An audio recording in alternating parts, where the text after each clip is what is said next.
ಈ ಹೊತ್ತು ಕನ್ನಡ ಸಾಹಿತ್ಯ ಪ್ರಪಂಚಕ್ಕೆ ಒಂದು ಆಘಾತಕವಾದ ಸುದ್ದಿ.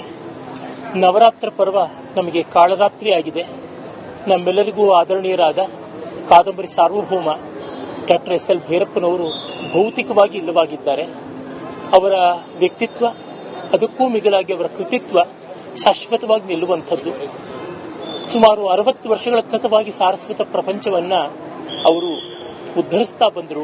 ತಮ್ಮ ಸಾಹಿತ್ಯ ನಿರ್ಮಾಣದ ಮೂಲಕ ಕನ್ನಡಕ್ಕೆ, ತನ್ಮೂಲಕ ಭಾರತೀಯ ವಾಂಗ್ಮಯಕ್ಕೆ ದೊಡ್ಡ ಕೊಡುಗೆ ಕೊಟ್ಟಿದ್ದಾರೆ. ಪಂಪನ ವಿಕ್ರಮಾರ್ಜುನ ವಿಜಯ, ಕುಮಾರವ್ಯಾಸನ ಕರ್ನಾಟಕ ಭಾರತ ಕಥಾಮಂಜರಿ, ಆದಮೇಲೆ ಗದ್ಯದಲ್ಲಿ ಬಂದ ಮಹಾಕಾವ್ಯ ಅಂತ ಹೆಸರಾದ ಪರ್ವ, ಅದು ಅನೇಕ ಭಾಷೆಗಳಿಗೆ, ಚೈನೀ ಮತ್ತು ರಷ್ಯನ್ ಮೊದಲಾದ ಭಾಷೆಗಳಿಗೆ ಅನುವಾದವಾಗಿದೆ. ಕೇಂದ್ರ ಸಾಹಿತ್ಯ ಅಕಾಡೆಮಿ ಪ್ರಶಸ್ತಿಯನ್ನ ಅವರು 40 ವರ್ಷಗಳಿಗೂ ಮುನ್ನವೇ ಗಳಿಸಿದರು. ಸರಸ್ವತಿ ಸಮ್ಮಾನವನ್ನ ಕನ್ನಡಕ್ಕೆ ತಂದುಕೊಟ್ಟ ಮೊದಲಿಗರು. ಪದ್ಮಶ್ರೀ, ಪದ್ಮಭೂಷಣ ಮೊದಲಾದ ಬಿರುದುಗಳು ಅವರನ್ನು ಅರಸಿ ಬಂದವು. ಆದರೆ ಎಲ್ಲಕ್ಕಿಂತಲೂ ಮಿಗಿಲಾದದ್ದು ಅವರ ಸಾರಸ್ವತ ಸಪರ್ಯೆ. ಅವರ ದಾಟು ಕಾದಂಬರಿ ಕೇಂದ್ರ ಸಾಹಿತ್ಯ ಅಕಾಡೆಮಿ ಪ್ರಶಸ್ತಿಯಿಂದ ಪುರಸ್ಕೃತ. ಅವರ ಮೊದಲ ಪ್ರಸಿದ್ಧವಾದ ಮಹಾಕೃತಿ ವಂಶವೃಕ್ಷ, ಧರ್ಮಶ್ರೀ ಅದರ ಜೊತೆಗೆ ಬಂತು. ಮತದಾನದಿಂದ ರಾಜಕೀಯ ಜಗತ್ತನ್ನ ಅವರು ವಿಶ್ಲೇಷಣೆ ಮಾಡುವುದು ತಂತುವರೆಗೆ ಬಂತು. ಮತಾಂತರವನ್ನು ಕುರಿತು ಧರ್ಮಶ್ರೀಯಿಂದ ಮೊದಲುಗೊಂಡು ಸಾರ್ಥ ಮತ್ತು ಆವರಣದವರೆಗೆ ಅದನ್ನು ವಿಸ್ತರಿಸಿಕೊಂಡು ಬಂದರು. ಮಂದ್ರ ಅವರ ಮಹೋನ್ನತವಾದ ಕೃತಿ, ಸಾಹಿತ್ಯದ ಕಾವ್ಯ ಅಂತ ಅನ್ನಬೇಕು. ಹೀಗೆ ಅನೇಕ ಕೃತಿಗಳ ಮೂಲಕ ಅವರು ಶಾಶ್ವತವಾಗಿದ್ದಾರೆ. ಅನೇಕ ಭಾಷೆಗಳಿಗೆ ಅನುವಾದವಾದಂಥ ಏಕೈಕ ಕನ್ನಡಿಗ ಅಂತ ಹೆಸರು ಕೂಡ ಪಡೆದಿದ್ದಾರೆ. ಅವರ ಮಂದ್ರ ಕಾದಂಬರಿಯಂತೆಯೇ ಬೃಹತ್ತಾದದ್ದು ತಂತು ಇಡೀ ಭಾರತದ ರಾಜಕೀಯ ಜೀವನವನ್ನ, ಮೌಲ್ಯದ ಅಧಃಪತನವನ್ನು ಚಿತ್ರಿಸುತ್ತೆ. ಅದೇ ರೀತಿಯಲ್ಲಿ ಅವರ ನೆಲೆ ಅತ್ಯಂತ ಆಧ್ಯಾತ್ಮಿಕವಾದ ಕಾದಂಬರಿ. ಸಾಕ್ಷಿ ಕೂಡ ಅದೇ ಬಗೆಯಾದ ಗಂಭೀರವಾದ ತಾತ್ವಿಕ ಕಾದಂಬರಿ. ಜಲಪಾತ ಒಂದು ಅದ್ಭುತ ಅಮರ ಖಂಡಕಾವ್ಯದಂತಹ ಕೃತಿ. ಹೀಗೆ ಅವರು ಅನೇಕ ಸಾಹಿತ್ಯ ರಚನೆಗಳ ಮೂಲಕ ಅಲ್ಲದೆ ವೈಚಾರಿಕವಾದ ಲೇಖನಗಳಿಂದ, ಪ್ರಬಂಧಗಳಿಂದ, ಸಂದರ್ಶನಗಳಿಂದ ಕೂಡ ಕನ್ನಡದ ಜನಮಾನಸದಲ್ಲಿ ಶಾಶ್ವತವಾಗಿದ್ದಾರೆ. ಅಖಿಲ ಭಾರತದಲ್ಲಿ ಕೂಡ ಕನ್ನಡದ ಕಂಪನ್ನ ಹಬ್ಬಿಸಿದ್ದಾರೆ. ಇಂಥ ಮಹನೀಯರ ಅವಸಾನ ನಮಗೆ ತುಂಬಾ ಶೋಚನೀಯವಾದದ್ದು. ಅದಕ್ಕಾಗಿ ಕನ್ನಡಿಗರ ಪರವಾಗಿ, ಸಾಹಿತ್ಯ ರಸಿಕರ ಪರವಾಗಿ ನನ್ನ ಶ್ರದ್ಧಾಂಜಲಿಯನ್ನು ಅರ್ಪಿಸ್ತೀನಿ. ನಮಸ್ಕಾರ.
ನಮ್ಮ ಜೊತೆಯಲ್ಲಿ ಮಾತಾಡೋದಕ್ಕೆ ಚಿತ್ರ ಸಾಹಿತಿ ಕೆ ಕಲ್ಯಾಣ್ ಅವರು ದೂರವಾಣಿ ಸಂಪರ್ಕದಲ್ಲಿದ್ದಾರೆ. ಸರ್ ನಮಸ್ಕಾರ. ಸರ್ ಕಲ್ಯಾಣ್ ಸರ್ ನಮಸ್ತೆ. ಕಲ್ಯಾಣ್ ಸರ್, ನನ್ನ ಧ್ವನಿ ಕೇಳಿಸ್ತಾ ಇದೆಯಾ?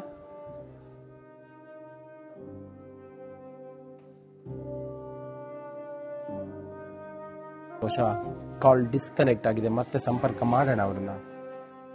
ಎಸ್.ಎಲ್. ಭೈರಪ್ಪನವರು ಮೇರು ವ್ಯಕ್ತಿತ್ವದ ಒಬ್ಬ ಸಾಹಿತಿ. ಕನ್ನಡ ಮಾತ್ರವಲ್ಲ, ಇಡೀ ದೇಶಕ್ಕೆ ಎಸ್.ಎಲ್. ಭೈರಪ್ಪನವರ ಆ ಸಾಹಿತ್ಯದ ರುಚಿಯನ್ನ ತೋರಿಸಿದಂತಹ ಎಸ್.ಎಲ್. ಭೈರಪ್ಪನವರು ತನ್ನ ಬರಹದ ಮೂಲಕ ಸಾಹಿತ್ಯದ ರುಚಿಯನ್ನ ತೋರಿಸಿದಂತಹ ಒಬ್ಬ ಅಭೂತಪೂರ್ವ ವ್ಯಕ್ತಿತ್ವದ ಕಾದಂಬರಿಗಾರ.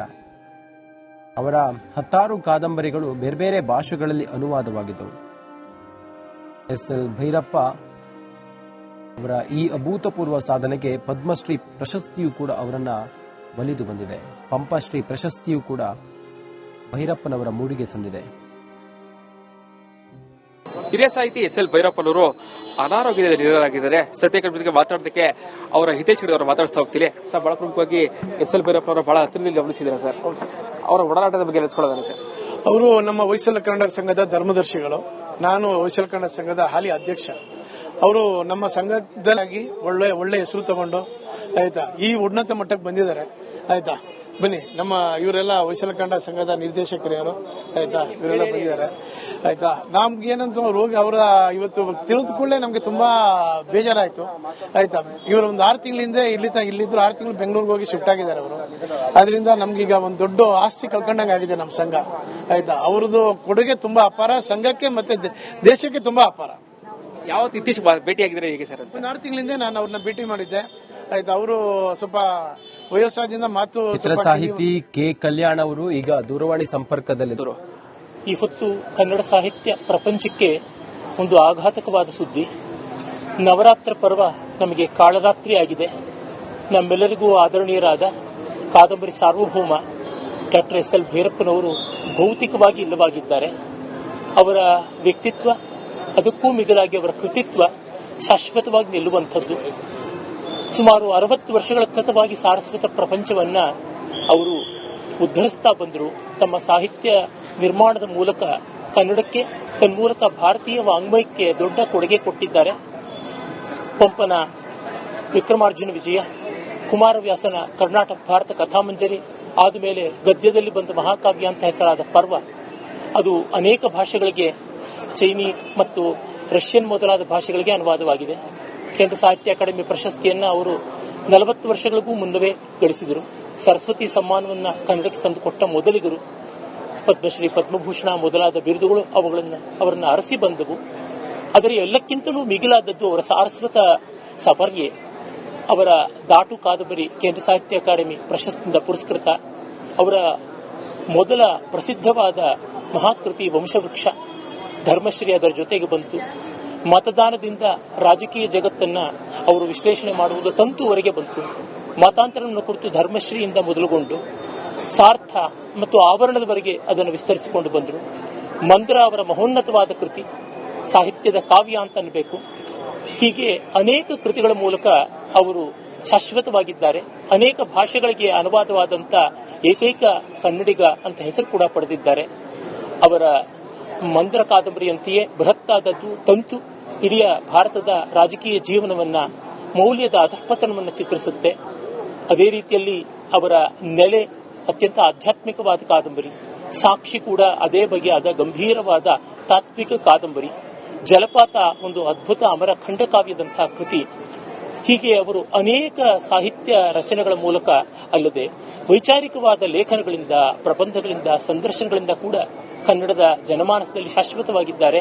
ಅಖಿಲ ಭಾರತದಲ್ಲಿ ಕೂಡ ಕನ್ನಡದ ಕಂಪನ್ನ ಹಬ್ಬಿಸಿದ್ದಾರೆ. ಇಂಥ ಮಹನೀಯರ ಅವಸಾನ ನಮಗೆ ತುಂಬಾ ಶೋಚನೀಯವಾದದ್ದು. ಅದಕ್ಕಾಗಿ ಕನ್ನಡಿಗರ ಪರವಾಗಿ, ಸಾಹಿತ್ಯ ರಸಿಕರ ಪರವಾಗಿ ನನ್ನ ಶ್ರದ್ಧಾಂಜಲಿಯನ್ನು ಅರ್ಪಿಸ್ತೀನಿ. ನಮಸ್ಕಾರ.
ನಮ್ಮ ಜೊತೆಯಲ್ಲಿ ಮಾತಾಡೋದಕ್ಕೆ ಚಿತ್ರ ಸಾಹಿತಿ ಕೆ ಕಲ್ಯಾಣ್ ಅವರು ದೂರವಾಣಿ ಸಂಪರ್ಕದಲ್ಲಿದ್ದಾರೆ. ಸರ್ ನಮಸ್ಕಾರ ಸರ್. ಕಲ್ಯಾಣ್ ಸರ್ ನಮಸ್ತೆ. ಕಲ್ಯಾಣ್ ಸರ್, ನನ್ನ ಧ್ವನಿ ಕೇಳಿಸ್ತಾ ಇದೆಯಾ?